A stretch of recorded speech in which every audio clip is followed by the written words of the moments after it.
Você já se perguntou qual é o plano de Deus para o casamento? Hoje vamos explorar essa questão à luz das Escrituras, especificamente em Marcos capítulo 10. Prepare-se para descobrir verdades profundas sobre o propósito divino para o matrimônio. Vamos orar. Querido Deus, agradecemos por esta oportunidade de estudo e reflexão. Pedimos que o Teu Espírito Santo nos guie mais uma vez, que ilumine nossas mentes ao aprendermos mais sobre o Teu plano para o casamento. Que possamos entender e aplicar os ensinamentos de Jesus em nossas vidas. É em nome de Jesus que oramos. Amém. Bem-vindos ao estudo da lição da Escola Sabatina através dos comentários de Ellen White. Eu sou Alan Robinson e você está no canal Para que Todos Saibam. Estamos estudando a lição 8, que está dando continuidade à lição da semana passada com o título Ensinando Discípulos, parte 2. O verso para memorizar desta semana está em Marcos capítulo 10, verso 45. Pois o próprio Filho do Homem não veio para ser servido, mas para servir e dar a sua vida em resgate por muitos. O tema de hoje, o plano de Deus para o casamento. Este verso nos desafia a refletir sobre o verdadeiro significado do serviço e da humildade no contexto do casamento. Vamos começar lendo as passagens bíblicas que fundamentam o nosso estudo de hoje. Marcos 10, versos 1 a 12. E levantando-se dali, foi para os termos da Judéia, além do Jordão. E a multidão se reuniu em torno dele, e tornou a ensiná-los como tinha por costume. E aproximando-se dele, os fariseus perguntaram-lhe, tentando-o: É lícito ao homem repudiar sua mulher? Mas ele, respondendo, disse-lhes: Que vos mandou Moisés fazer?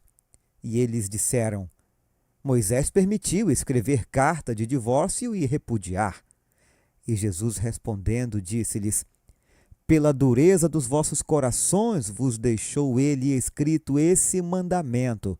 Porém, desde o princípio da criação, Deus os fez macho e fêmea. Por isso deixará o homem a seu pai e a sua mãe, e unir-se-á à sua mulher. E serão os dois uma só carne. E assim já não serão dois, mas uma só carne. Portanto, o que Deus ajuntou, não o separe o homem. E em casa tornaram os discípulos a interrogá-lo acerca disto mesmo. E ele lhes disse: Qualquer que deixar a sua mulher e casar com outra, adultera com ela. E, se a mulher deixar a seu marido e casar com outro, adultera. Gênesis 1, 27 diz: Criou Deus, pois, o homem à sua imagem, a imagem de Deus o criou, homem e mulher os criou. E Gênesis 2, 24. Por isso deixa o homem pai e mãe e se une à sua mulher, tornando-se os dois uma só carne. Vamos à primeira pergunta desta semana. Que armadilha estava escondida na pergunta dos fariseus sobre o divórcio? E que lições Jesus ensinou? Os fariseus perguntaram a Jesus se é lícito ao marido se divorciar da sua mulher. O divórcio era considerado lícito entre os fariseus.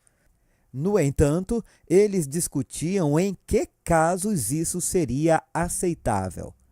Dois importantes rabinos da época de Jesus defendiam pontos de vista diferentes. A escola de Shammai era indiscutivelmente mais restritiva, ou seja, o divórcio era permitido apenas em casos como falta de filhos, negligência material, negligência emocional ou infidelidade conjugal. Já a escola de Hillel era muito mais branda, permitindo o divórcio por quase qualquer motivo, embora o processo de concessão do divórcio fosse mais complexo, ajudando a desacelerar as coisas. Então, parece estranho que os fariseus tenham feito a Jesus uma pergunta mais abrangente, ou seja, se o divórcio era aceitável. Por trás dessa pergunta havia uma conspiração para colocar Jesus em apuros com Herodes Antipas, o governante da região a leste do Jordão, onde Jesus estava naquele momento. Antipas havia se divorciado da esposa e se casado com Herodias, esposa do próprio irmão. Herodes decapitou João Batista por ter condenado esse relacionamento ilícito. Veja Mateus 14, versos 1 a 12. Jesus respondeu indagando o que Moisés tinha ordenado. Os fariseus haviam citado Deuteronômio 24, de 1 a 4, que descreve um caso de novo casamento após o divórcio. Os israelitas da época de Moisés praticavam o divórcio. Essa lei de Deuteronômio 24, de 1 a 4, pretendia proteger a mulher. Mas nos dias de Jesus, essa lei tinha sido distorcida pela escola de Hillel para facilitar o divórcio por quase qualquer motivo. O que era destinado a proteger a mulher acabou sendo usado para facilitar o repúdio dela. Em vez de debater a lei de Deuteronômio 24, Jesus mencionou o ideal original de Deus para o casamento, lá em Gênesis 1 e 2. Ele observou que no início Deus fez um homem e uma mulher, dois indivíduos, Gênesis 1, 27. Ele então combinou essa verdade com Gênesis 2, 24, que ensina que o homem deixa seus pais e se une à esposa, tornando-se os dois uma só carne. Esse conceito de unidade se tornou a base da afirmação de Jesus sobre o vínculo matrimonial. O que Deus uniu, as pessoas não deveriam separar. Mas é claro que ainda cabe mais na nossa mente. Vamos ler agora o que Ellen White tem a nos dizer. Quando, posteriormente, os fariseus o interrogaram acerca da legalidade do divórcio, Jesus apontou a seus ouvintes a antiga instituição do casamento, segundo foi ordenada na criação. Moisés, disse ele, permitiu que vocês se divorciassem de suas mulheres por causa da dureza de coração de vocês. Mas não foi assim desde o princípio. Ele lhes chamou a atenção para os abençoados dias do Éden, quando Deus declarou tudo muito bom. Gênesis 1, 31. Foi nessa ocasião que tiveram origem o casamento e o sábado, instituições gêmeas para a glória de Deus e benefício da humanidade. Nessa ocasião, ao unir o Criador às mãos do Santo Par em matrimônio, dizendo: deixará o homem, pai e mãe, e se unirá à sua mulher, e eles se tornarão uma só carne, ele enunciou a lei do matrimônio para todos os filhos de Adão, até o fim dos tempos. Aquilo que o próprio Pai Eterno declarou bom era a lei da mais elevada bênção e desenvolvimento para o ser humano. O Maior Discurso de Cristo, página 46. Jesus veio ao nosso mundo para corrigir erros e restaurar a imagem moral de Deus nas pessoas. Ideias erradas a respeito do casamento haviam se estabelecido na mente dos mestres de Israel. Eles estavam tornando sem efeito a sagrada instituição do casamento. O homem estava se tornando tão insensível que, pela mais trivial desculpa, podia se separar de sua esposa ou, se preferisse, podia separá-la dos filhos e mandá-la embora. Isso era considerado uma grande humilhação e, muitas vezes, era acompanhado do mais terrível sofrimento para a pessoa repudiada.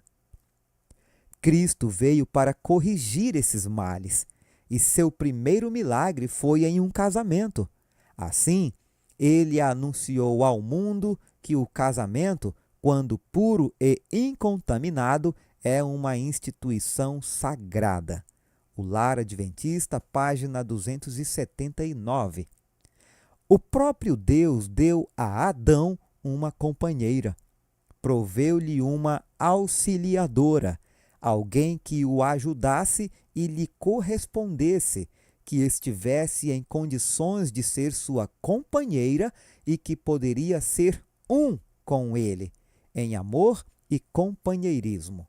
Eva foi criada de uma costela tirada do lado de Adão, significando que não o deveria dominar como a cabeça, nem ser pisada sob os pés como se fosse inferior, mas estar ao seu lado como igual e ser amada e protegida por ele. Como parte do homem, osso de seus ossos e carne de sua carne, ela era seu segundo eu, mostrando assim a íntima união e o apego afetivo que devia existir nessa relação. Deus celebrou o primeiro casamento. Assim, essa instituição tem como seu originador o Criador do universo. Digno de honra seja o matrimônio. Hebreus 13, verso 4. Essa foi uma das primeiras dádivas de Deus ao homem e é uma das duas instituições que, depois da queda, Adão trouxe consigo para além das portas do paraíso. Quando os princípios divinos são reconhecidos e obedecidos nessa relação, o casamento é uma bênção. Preserva a pureza e felicidade do gênero humano, provê as necessidades sociais do ser humano e eleva a natureza física, intelectual e moral. Patriarcas e Profetas, página 22. Para concluir, lembremos então que o plano de Deus para o casamento é uma união sagrada e permanente entre o homem e uma mulher. Devemos seguir o exemplo de Jesus, servindo e amando nossos cônjuges com humildade e dedicação. Que possamos todos nos esforçar para viver de acordo com o plano divino para o casamento. Como você pode demonstrar o espírito de serviço e humildade de Jesus em seu casamento ou em seus relacionamentos? Pense em uma situação específica em que você pode fazer a diferença na vida do seu cônjuge ou de alguém próximo esta semana. Será que você está disposto a sacrificar algo pessoal para fortalecer essa união, assim como Jesus fez por nós? Se você gostou desse vídeo, não esqueça de curtir, deixar o seu comentário e compartilhar. Lembre-se também de se inscrever no nosso canal se você ainda não é e ative o sininho das notificações. Aguardo você amanhã para continuarmos o nosso estudo. Um forte abraço e fiquem todos com Jesus.